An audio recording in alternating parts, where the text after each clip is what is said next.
Hello all, my name is Justin Delzer. I consider myself more of a novelist, but being at Hamline has taught me a lot about short stories. And for that I'm really grateful to the CW house staff, especially Katrina Vandenberg, John Brandon, Mary Rockcastle, and Kathy Carter as well.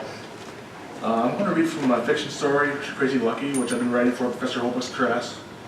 It's a literary fiction piece where a dodgy fellow has had a self-destructive streak. He's been arrested for house-sitting, deserting the army, and, well, I'll let you figure out the rest. We start out with him waking up in handcuffs at a courthouse jail cell. Good, you're awake. Time for you to meet the judge. They led me up some stairs and into a courtroom. I didn't have any memory of ending up in the courthouse. How was I supposed to plead innocence wearing an orange jail uniform? Give me a chance to go put on a gorilla suit or something classy. State your name for the court. Mickey Rooney. The judge cleared his throat. According to court records, you are Jeffrey Lawson, formerly having served with the 109th Infantry. If you prefer to go by a different name, I am the real Slim Shady. Mr. Lawson, don't screw with us. Abraham Lincoln. Very well, the judge paused a sigh. Maybe he was having a bad day. Mr. Lincoln, you are hereby charged with breaking and entering, squatting, identity theft, forgery, unlawful use of property, animal cruelty, I fed the damn dog, animal cruelty, my destruction of property, reckless driving. I didn't hit nothing. Desertion, falsifying county records, lying to a public court, unlawfully changing your name without due process, defiling a public water fountain, unlawful use of liquor bottle, and several counts of shoplifting. How do you plead? Standing up. How do you plead? The judge raised his voice. From atop the steps of Congress. Bailiff, arrest this man for contempt of court. Add to my rap sheet, and that is enough. Remove Mr. Lincoln from my courtroom. Two bailiffs tossed me unceremoniously into a paddy wagon and driven to a fine old manor in the countryside.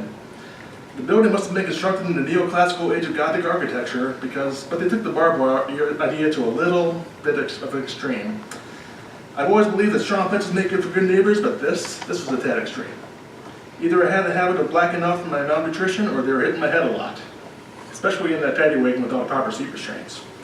I know my rights. I was so purple you'd think I'd been to a paintball tournament without any pants on.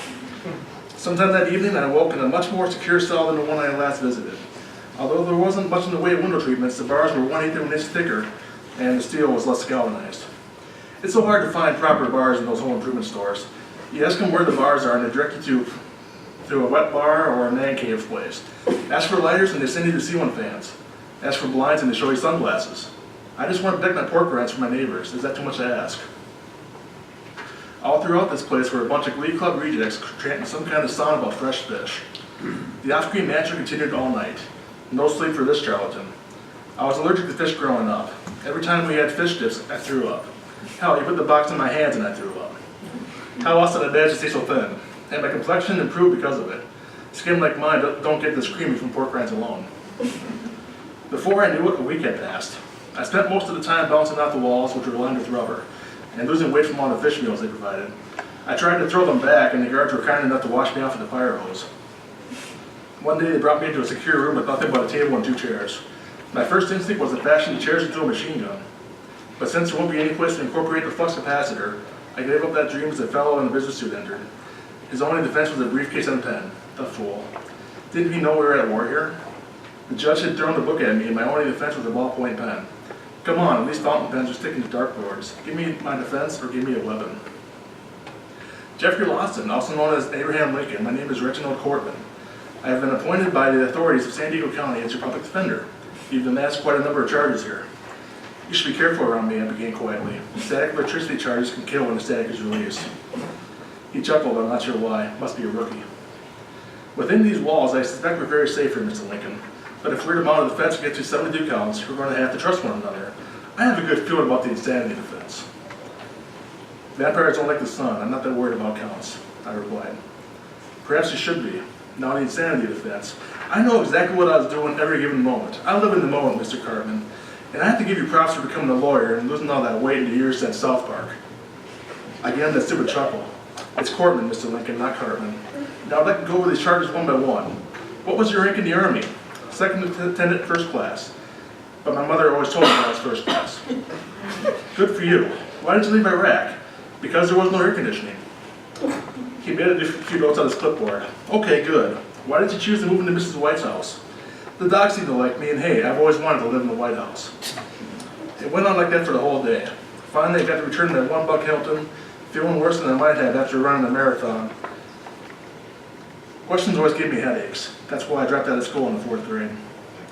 I didn't have many visitors after that. Somebody must have liked my answers over, as none of the clipboards kept watching me. At least my neighbor wasn't among them. Maybe I was at the zoo instead of jail. I never had felt right after all those blows to the head. Did I have a concussion? Nothing had seemed right at all. Or maybe it had. How do you know if you're crazy? Do they tell you? A few weeks later, they transferred me to a minimum security prison. They started to give me all kinds of medication, labeled me clinically insane, and declared me unfit for human society. There they go again, slapping labels on me. People had been calling me names for years. Dumb shit, idiot, screw up, Abraham Lincoln, loser. Now I got a new label, fruitcake. Nobody wants fruitcake for Christmas. They throw it into a box, stuff it into their closet, forget about it, and leave it for rats to feast upon. Fruitcake keeps fresh for decades. Maybe it's because of the brandy. For decades, nobody wanted to stick me around. Now I was not only wanted, I was considered property of the court. I was officially the fruitcake of the penal colony and a stain on the American justice system. Thank you.